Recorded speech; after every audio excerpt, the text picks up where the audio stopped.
Então a gente tinha que se divertir. Jogando bola é difícil, porque não tinha um irmão nem um primo. Então, ou eu jogava com a parede, ou então eu ia ouvir rádio. E eu ganhei um rádio de presente do meu avô, quando eu tinha uns 8 anos de idade, um rádio de pilha, que tinha um formato do Popeye. Lembro bem disso. Nossa. Só pegava rádio AM.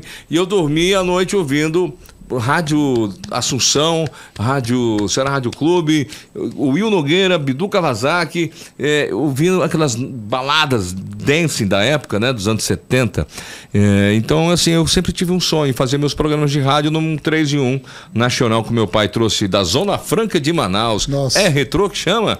E aí eu gravava as minhas fitas cassetes, igual essa aqui, ó. Ó, vocês estão aí nos vendo, ó. Pois então, ali eu começava a gravar os programas do Bidu Kawasaki, gravava o Loi Filho do Billboard, gravava os grandes nomes do Rádio Nacional, como o Juninho Mazei, que fazia o Radio Fly, e o Giancarlo Sete do Dancing Nights, que eram os programas que vinham enlatados, né, pela Rádio Verdes Mares ou então pela FM do Povo. E foi assim que, de repente, surgiu a vontade de ser locutor de rádio. Os discos também do Carlinhos, né? Da Papagaio de Escultura. Sim. Aí, assim, eu pegava os discos dos meus primos mais velhos, que eles moravam em São Paulo, traziam o disco do Papagaio Disco Clube, né? Da Boate Hipopótamos, e eu começava a ter contato com essas músicas, né? Sim. E, de repente, aconteceu uma fase da minha vida que a minha mãe ficou doente e acabou falecendo, e eu fiquei naquela, e agora? O que é que vai ser da minha vida, né? Eu preciso fazer alguma coisa além de estudar, meu pai era piloto, e eu fui bater na porta de rádio para pedir emprego. Por quê? Porque eu já fazia isso na sala de aula, né? No Colégio Santo Inácio, onde eu estudei, eu lia as leituras, né? O pessoal sabia que eu tinha uma voz assim, eu imitava o Bidu Kawasaki, por isso que o meu apelido era Paulinho Mobilete, que eu levo até hoje, Paulinho Mobilete, Kawasaki, Mobilete, Kawasaki, Kawasaki, Mobilete. E aí eu ia para missa, eu era o cerimonialista da missa. Missa do 7º domingo comum. E aí, né, achava legal falar no microfone, aquela coisa. E um certo dia, uma senhora estava lá, me puxou um cartão, disse: você tem uma voz bonita, por que você não vai trabalhar em rádio? Na hora, ela me deu um cartão, eu guardei no bolso, passaram dias, meses, anos. Um dia eu puxei o cartão, era do seu Edmar Noronha, da Verdes Mares. E eu fui lá pedir emprego. Solamente. Viu? Deus é bom desde o começo, né? Eu queria, na verdade, ser programador de rádio, porque eu ficava em casa ouvindo a programação das músicas, eu tinha um caderno que eu anotava tudo o que eu fazia, e aí, cara, eu pegava e dizia assim: caramba, bicho, eu preciso aprender a fazer isso, eu preciso entender como é que eles fazem isso, porque na minha cabeça o cara que está ali entre 4 paredes e faz uma programação musical que impacta a vida da minha mãe, que estava ali ouvindo a mesma rádio que eu, os vizinhos e todo mundo, esse cara, ele tem um grande potencial. E, logicamente, eu sempre fui atenado por essa questão financeira também. Pensei, poxa, esse cara deve ganhar uma grana, né? Eu não queria saber muito desse negócio de ser um locutor, essa coisa toda, não, até porque nunca me vi com esse talento da voz, como o Paulinho tem e outros amigos também. Aí, cara, o que aconteceu? Eu fui bater justamente na FM do Povo, foi onde eu conheci o Paulinho. Um jovem, um garoto, franzina, aquela coisa toda, alguns quilos atrás, né? E aí, nessa história, o Paulinho, na época, fazia o Radio Fly com o Silvio de Paula.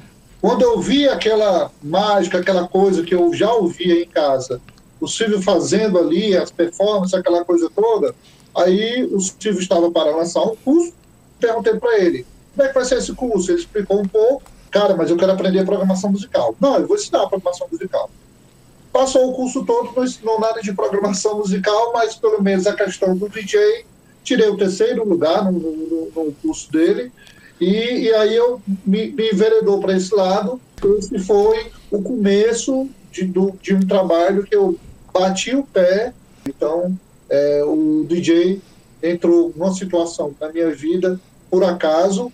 O rádio ele veio depois, onde eu passei a ser produtor de algumas emissoras de rádio, também veio depois, né? E essa questão de entrar no rádio veio mais para essa questão, pelo detalhe de querer ser programador de rádio. Eu assumo, eu como locutor sempre fui um péssimo operador, sempre fui o rei do buraco, principalmente na época das cartucheiras, do toca-disco e tudo mais. Com a tecnologia, com o computador, com tudo mais automatizado, isso diminuiu consideravelmente os meus erros, né? Não ficaram tão claros como eram antigamente. Hoje mesmo eu comentei no meu programa de rádio, porque a gente tocava os 2 bolachões aqui, 2 tocadiscos do meu lado direito, as cartucheiras, de repente estava tocando o disco 1, passei para o disco 2, não tirei o tocadisco, o LP é retrô que chama, do tocadisco 1, e às vezes eu tirava, em vez de ser o que já tinha tocado, eu tirava o que estava tocando no ar naquele exato momento. Passei vários vexames assim. Se o cara não tiver um improviso, que graças a Deus eu tenho o dom do improviso, de tirar onda, fazer do limão a limonada, né? Eu já tinha já tinha ido para o espaço.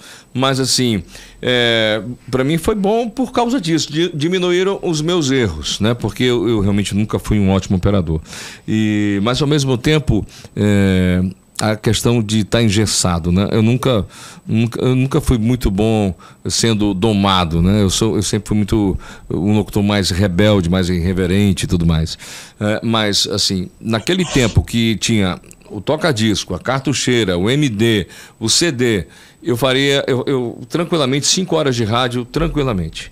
Mas nesse formato atual, que é o computador fazendo por mim, que você não tem mais a história de passar a música, nem programar o break, já está tudo feito, eu não consigo passar mais que 2 horas no ar. Sinceramente, eu estou com 38 anos de rádio. O automático me cansa. Para mim era como um balé de Tchaikovsky. Porque se você entrava no estúdio, você via o locutor igual um polvo. 8 braços para pegar e dar conta de tudo isso que ele acabou de falar. Era assim mesmo. A tecnologia, como ele acabou de falar, ajudou e ajuda até hoje, embora tornou o profissional sonolento. E quando algo na tecnologia não funciona como deve, esse locutor, mesmo tendo o tempo de carreira do Paulinho, esse locutor reclama, porque ele já se habituou, ele já se engessou, ele já se enraizou em relação a isso. Eu digo porque nessa parte técnica, que é uma parte que eu me envolvo bastante, e os locutores, eles, principalmente os mais antigos, e até os novos também, pode-se dizer assim, quase todos, eles não param para perguntar o que se pode fazer a mais com a tecnologia que tem na mão. Tem, sim, várias formas de você pegar e tornar a situação mais dinâmica. Tem, sim, ele tem diversos botões, você pode pegar e explorar ele ao máximo, e eu sou um cara que adora fazer isso. E mais, adoro encher o saco do pessoal do suporte de qualquer programa que seja. Se eu compro um programa aqui, eu procuro distanciar ele ao todo, encho o saco do pessoal do suporte mesmo para pegar e entender, explorar aquilo ao máximo. É bem verdade que o profissional do dia a dia, profissional de carreira, ele não vai fazer isso. Ele quer chegar, quando o Paulo chega no ar, fazer o dele da melhor forma possível, evitar os famosos buracos, que hoje em dia, lógico, com a tecnologia, isso quase que não acontece, a não ser quando o computador trava, e se o computador trava, fica todo mundo parado, porque até os equipamentos de CDs não existem mais nas emissoras de rádio. Não é verdade, Paulinho? Se o computador para tudo, porque não existe mais nem os aparelhos CDs. Acabaram, tá entendendo? As discotecas são praticamente extintas, o que eu acho tremendo de um erro. Passei a minha vida inteira, o Will Nogueira, que é meu professor de rádio, a quem eu devo tudo na minha vida de rádio, dizendo, eu sempre gostei de flashback, sempre gostei de música, porque é a minha época dos anos 80 e 90. Não toca flashback, senão tu vai assumir tua idade.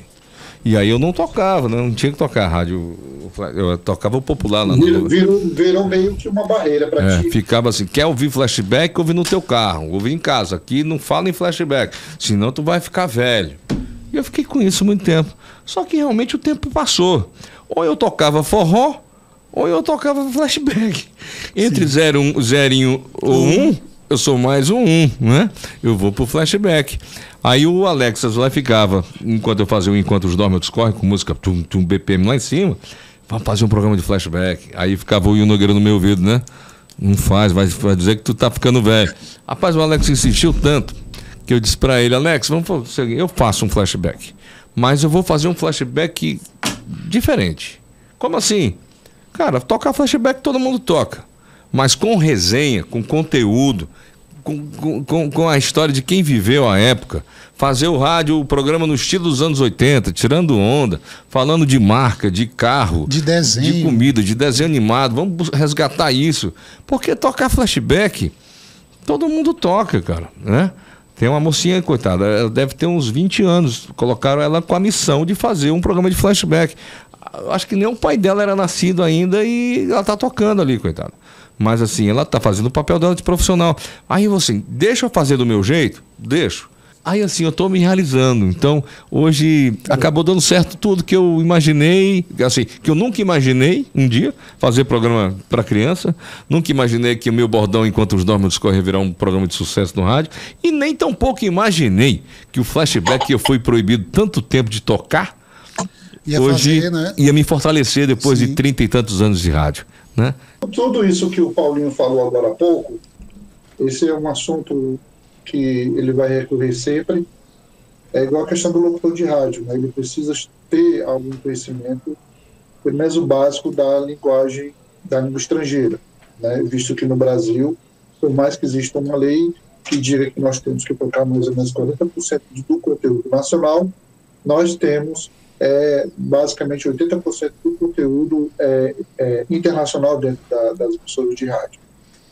Voltando para essa questão do DJ, sim, os cursos podem passar a orientação, como todo e qualquer curso, ele te dá o quê? Ele te dá uma base, ele te dá uma situação. Olha, isso aqui, como você bem falou, eu disse isso no passado, o Silvio deve ter dito, o Augusto também deve ter dito, não duvido que eles não tenham informado isso, mas depende muito do individual, depende muito da pessoa.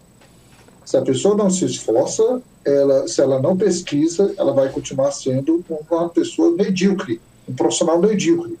E o que mais nós encontramos no mercado hoje é DJ cortador de cana. Eu dei esse nome porque eu tive a infelicidade, eu e a Raquel, de estarmos em um evento em que nós presenciamos este ser do outro mundo chamado, em que eu carinhosamente intitulei DJ cortador de cana.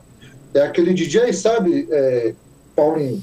Vou colocar aqui uma música, Rick Astley, Together Forever, certo? Antes de chegar no refrão, ele já corta e já volta todo mundo. Caramba. Antes de chegar no refrão de Gloria Gaynor, isso vai, ele já corta e já volta todo mundo. E ele vai, insanamente, uma fome terrível de tocar milhões de música, sabe, do curto espaço de tempo, e o pessoal fica assim, sabe aquele meme do John Travolta? Sim. E a pessoa não sabe para que lado, perdida, as pessoas estavam assim. E nós presenciamos o DJ cortador de cana. E o que é o DJ cortador de cana? É essa pessoa que teve a oportunidade, a bênção de Deus, de estar ali manobrando, tendo a oportunidade de pegar e manusear uma série de pessoas, umas 200, 300 pessoas, e ele fez questão de ser um cortador de cana. Aquele cara que trabalha, o boia fria que trabalha lá por produção, pouco mais bom a cortar, mas ele ganha. Só que na música não é assim. Existe uma métrica, existe uma lógica, existe uma ciência, que ela procura entender um pouco, que ela escute música, escute as músicas todas, procure ver os pontos de ela pode cortar ou não. Eu não estou falando aqui para o DJ pegar e saber de notas musicais, que isso é uma coisa um pouco mais complexa, mas o básico tem que se saber, estudar, se especializar, procurar cultura. Isso é importante, para entender o que você está fazendo.